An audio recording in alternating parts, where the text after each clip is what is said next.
کہ جس کے اوپر کسی چیز کا حکم لگایا جائے. ٹھیک ہے جی. اور تیسرا نام جو آپ یعنی واقف ہے ایک مسند الیہ. کیا نام ہے جی؟ مسند الیہ. یہ سارے نام ایک ہی چیز کے ہیں. البتہ مسند الیہ جو ہوتا ہے نا یہ فاعل بھی بنتا ہوتا ہے، لیکن میں بتا دوں کہ مبتدا جب ہوگا تو وہ مسند الیہ ہوگا کہ نہیں ہوگا؟ ضروری ہے کہ وہ مسند الیہ ہو، ضروری ہے کہ وہ محکوم علیہ ہو، ضروری ہے کہ وہ مخبر عنہ ہو. بالکل یہی صفات فاعل کی بھی ہیں.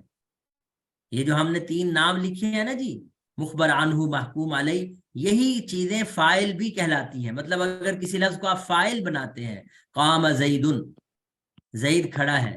اب یہاں زید کے اندر وہ تینوں نام خود بخود آ گئے کہ زید کے بارے میں خبر دی جا رہی ہے، زید پر کھڑے ہونے کا حکم لگایا جا رہا ہے، زید کی طرف کھڑے ہونے کی نسبت کی جا رہی ہے، اور زید فاعل بن رہا ہے. تو مبتدا ہونا، فاعل ہونا کسی لفظ کا، اس کا مطلب یہ ہے کہ وہ ہمیشہ اسم ہی ہوگا. مبتدا بھی ہمیشہ اسم ہوتا ہے، اسی یعنی مسند الیہ ہونا جس کو آپ اردو میں پڑھ چکے ہیں. میرے خیال میں اب اتنی کافی ہے، اس سے آگے ہم زیادہ. اس کی مثال مصنف رحمۃ اللہ نے یہی دی ہے کہ زید قائم. بعض کتابوں میں لفظ لکھا ہوا نحو، تو نحو بھی ٹھیک ہے، نحو کا مطلب جیسے اور کاف کا مطلب بھی جیسے. تو اس کی مثال ہے زید قائم. یہاں میں ہلکی پھلکی ایک بات کر دوں کہ جب حروف جارہ کسی جملے پر داخل ہوتے ہیں، جیسے یہاں کاف داخل ہوا ہے، یا نحو کا لفظ جو ہے مضاف بن رہا ہے اور یہ جملہ مضاف الیہ بن رہا ہے، تو دونوں صورتوں میں زید قائم کا جملہ مجرور کی جگہ پر ہے. تو کیا پھر جملے کو چینج کریں گے اور اس کو مجرور پڑھیں گے؟ نہیں، جملہ مبنی ہوتا ہے. جملہ کیا ہوتا ہے جی؟ مبنی. وہ اس کی حیثیت چینج نہیں ہوتی. اس کے اوپر آپ کاف داخل کر رہے ہیں، نحو داخل کر رہے ہیں، تو اگرچہ وہ مجرور کی جگہ پہ ہے تو محلن مجرور ہم کہیں گے کہ پورا جملہ محلن مجرور ہے، جگہ مجرور کی جگہ پر ہے. تو محلن کا لفظ کیوں بولا؟ کیونکہ یہ مبنی ہے.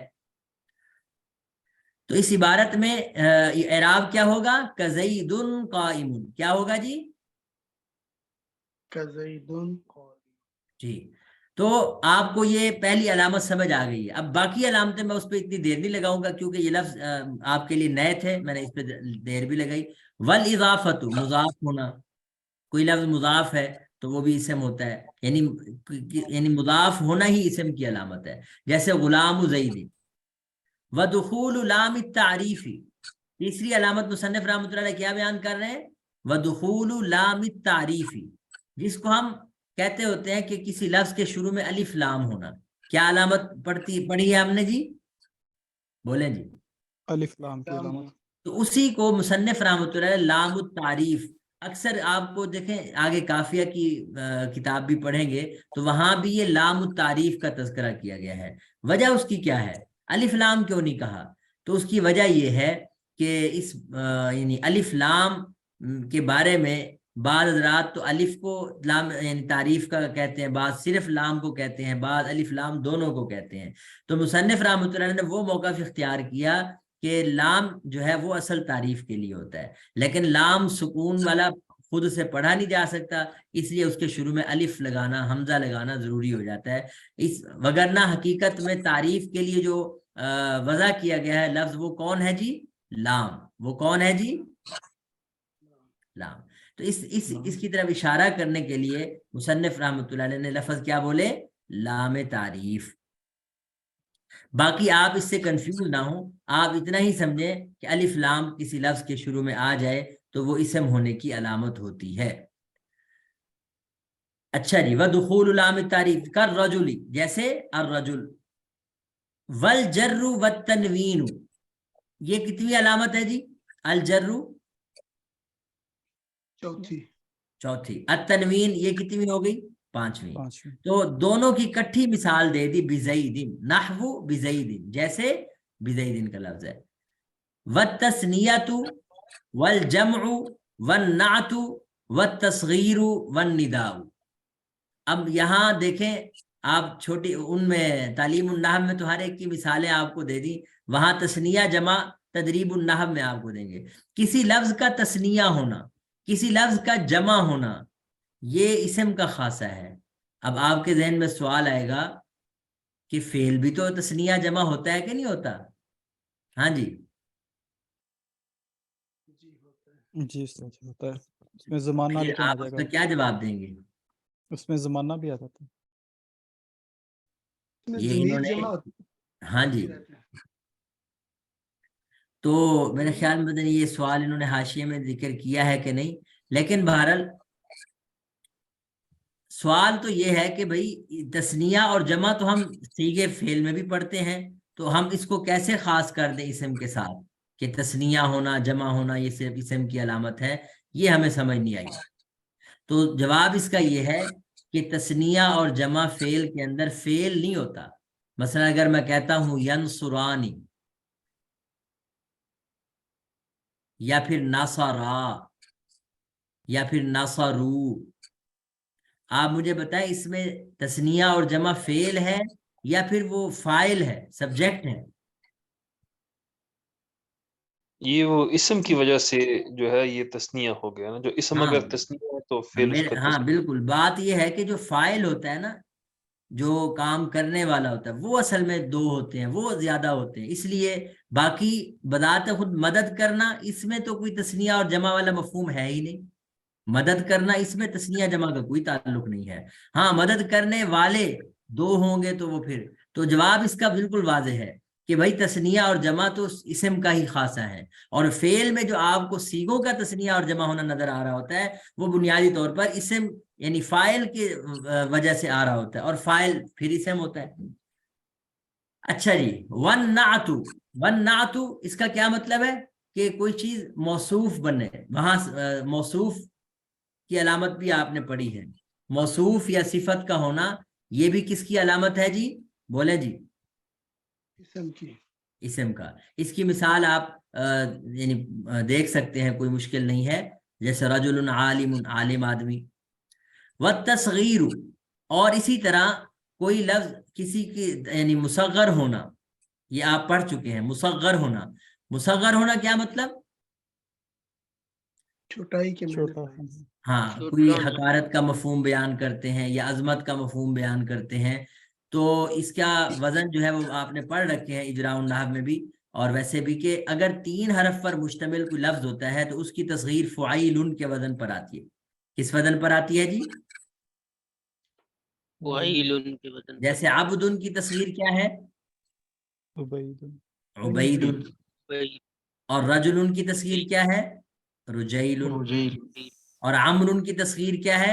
عمیر۔ عمیر، تو یہ 3 حرفی لفظ ہیں، اور اسی طرح اگر ہم کیا نام ہے 4 حرف ہوں تو 4 حرف کی تصغیر جو آتی ہے وہ کس کے وزن پر آتی ہے؟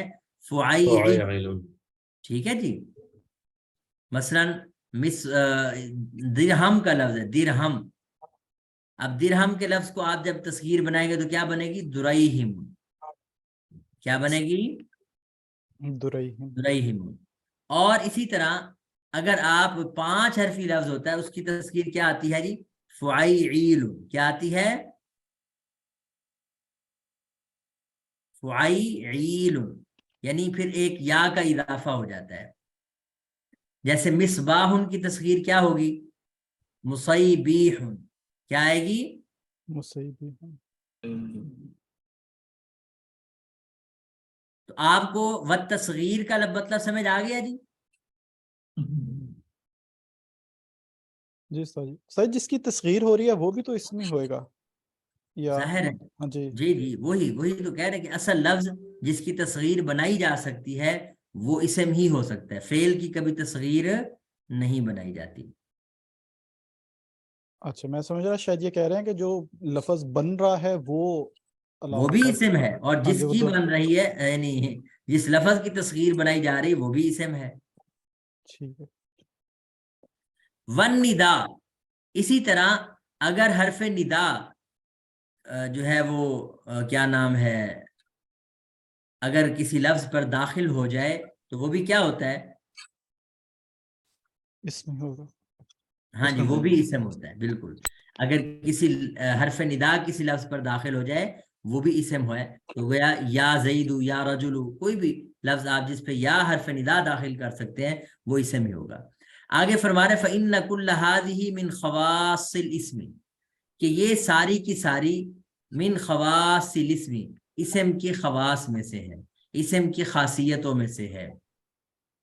وَمَعْنَى الْإِخْبَارِ عَنْهُ اور یہ ایک لفظ آیا تھا نا کہ کسی چیز کے بارے میں خبر دینا، اس کا مطلب یہ ہے ان یکون محکوما علیہ کہ وہ محکوم علیہ ہو، کہ وہ کیا ہو؟ محکوم علیہ۔ یہ میں نے بتایا تھا کہ مخبر عنہ، محکوم علیہ، مسند علیہ، یہ ساری کی ساری ایک ہی چیز ہے۔ لکونہ فاعلا یا تو فاعل ہونے کی وجہ سے، یا مفعول ہونے کی وجہ سے، یا مبتدا ہونے کی وجہ سے، یعنی کہ یہ وجہ ہو سکتی ہیں کسی لفظ کے بارے میں خبر دینا، یعنی یہ ہم یعنی فاعل کے بارے میں بھی کہہ سکتے ہیں کہ اس کے بارے میں خبر دی جا رہی ہے، مفعول کے بارے میں بھی کہہ سکتے ہیں، مبتدا کے بارے میں بھی کہہ سکتے ہیں۔ تو یہ عبارت سمجھ آ گئی ہے فَإِنَّ كُلَّ هَذِهِ مِنْ خَوَاصِ الْإِسْمِ کہ یہ ساری کی ساری چیزیں اسم کے خواص میں سے ہیں۔ وَمَعْنَى الْإِخْبَارِ عَنْهُ اور اخبار عنہ کا مطلب یہ ہے کہ ان یکون محکوما علیہ کہ وہ کیا ہو؟ محکوم علیہ ہو، یعنی اس کے بارے میں اس کے اوپر حکم لگایا گیا ہو، لکونہ فاعلا او مفعولا یا تو فاعل ہونے کی وجہ سے، یا مفعول ہونے کی وجہ سے، یا مبتدا ہونے کی وجہ سے۔ السلام علیکم ورحمۃ اللہ وبرکاتہ۔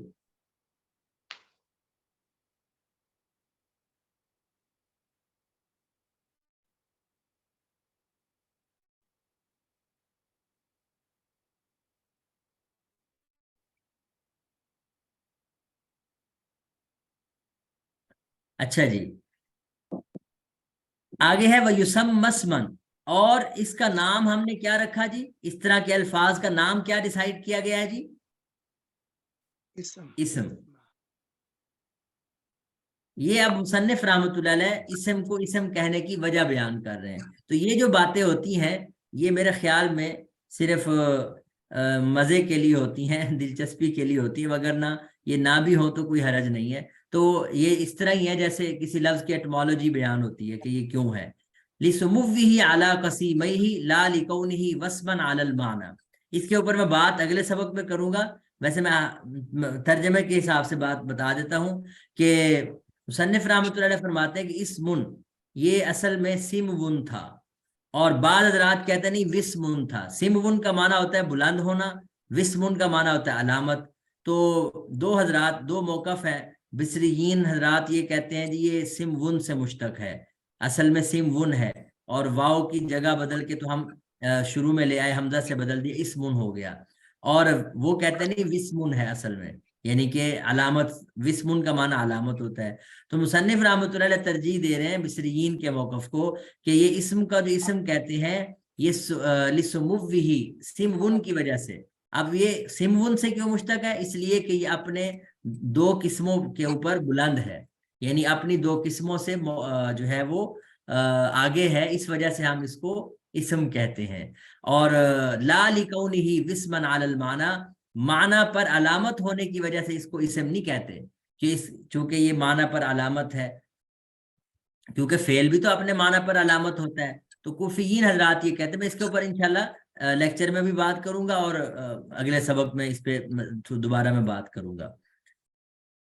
بہرحال مطلب یہ ہے وَيُسَمَّى اسْمًا اور اس کا نام اسم رکھا جاتا ہے لِسُمُوِّهِ عَلَى قَسِيمَيْهِ، قسیم کہتے ہیں جو آپس میں قسمیں ہوتی ہیں، مثلا اسم فعل حرف آپس میں کیا ہے جی؟ قسیم، آپس میں کیا ہے جی؟ قسیم ہے۔ قسیمَيْهِ یہ قسیمَيْ نہیں تھا، ہی ضمیر جب مضاف بنایا ہی ضمیر کی طرف تو یہ نون گر گیا تو یہ بن گیا قسیمَيْهِ، اصل میں کیا تھا جی؟ قسیمَيْنِ۔ جب اس کو ہا ضمیر کی طرف مضاف کیا تو یہ کیا بن گیا؟ قسیمَيْهِ۔ تو مصنف رحمۃ اللہ فرماتے ہیں کہ اسم کو اسم اس لیے کہتے ہیں کہ یہ اپنی ساتھ والی دونوں قسموں پر بلند ہے، اپنی ساتھ والی دونوں قسموں پر بلند ہونے کی وجہ سے اس کو اسم کہا جاتا ہے۔ لا لکونہ وسمًا علی المعنی یا وسمًا علی المعنی، کہ اس کو اس وجہ سے اسم نہیں کہا جاتا کہ یہ اپنے معنی کے اوپر علامت ہوتا ہے۔ تو اس کا انشاءاللہ اگلے ہفتے ہم کریں گے۔ اچھا جی آگے دیکھیں ذرا، وحد الفعل، اب وہی باتیں یعنی فعل کی تعریف اور پھر فعل کی علامتیں شروع کی ہیں۔ یہ آپ نے اگلے ہفتے کر کے آنی ہے. جن حضرات سے میں نے عبارت پڑھنے کو کہا ہے اگلے ہفتے، تو وہ حضرات اچھا آج رہتے ہیں میرے خیال میں غلام مصطفیٰ صاحب تھے دوسرے جنہوں نے عبارت پڑھنی تھی، یہ شاہ ولی خان صاحب تھے. میرا باری تو سر. اچھا تو انشاءاللہ آپ اور جو اگلے 2-3 دوست ہیں وہ سب جو ہے اس کو حل کر کے آئیں، مطلب عبارت کو کوشش کریں کہ اس کے اعراب کی وجہ آپ کے ذہن میں ہونی چاہیے. نہیں بھی ہوگی تو کوئی بات نہیں، آپ ویسے پڑھ دیں. تو انشاءاللہ تعالی ہم اگلے سبق میں باقی باتیں کریں گے. اور علامات آپ نے پڑھ لی ہیں، اور اس کے اوپر جو تمارین میں نے آپ کو دی تھی، کتابیں آپ کو مل گئی تھی تدریب النحو کی اور تعلیم النحو کی؟ ہاں جی جی استاد جی مل گئی ہیں. ہاں، تو ان سے آپ نے وہ اسم فعل حرف کی تمرین کی جو آیات ہیں وہ بھی اور الفاظ دیے ہوئے ان کو بھی آپ نے حل کرنا ہے. تو انشاءاللہ تعالی ہم اگلے سبق میں، تو یہ میرے لیے مشکل ہے کہ 7:15 سے 8 بجے تک ہمارا سبق چھوٹا سا ہو جاتا ہے. تو اگلے ہفتے ہم کوشش کریں گے کہ ٹائم بھی اپنا پورا لیں 8:15 تک. تو آگے میری کلاس انہوں نے رکھی ہوئی ہے 8 بجے سے، تو اس لیے مجھے ابھی جانا پڑ رہا ہے. انشاءاللہ اگلے ہفتے ملاقات ہوگی. بہت شکریہ جی. السلام علیکم ورحمۃ اللہ. وعلیکم السلام. وعلیکم السلام ورحمۃ اللہ.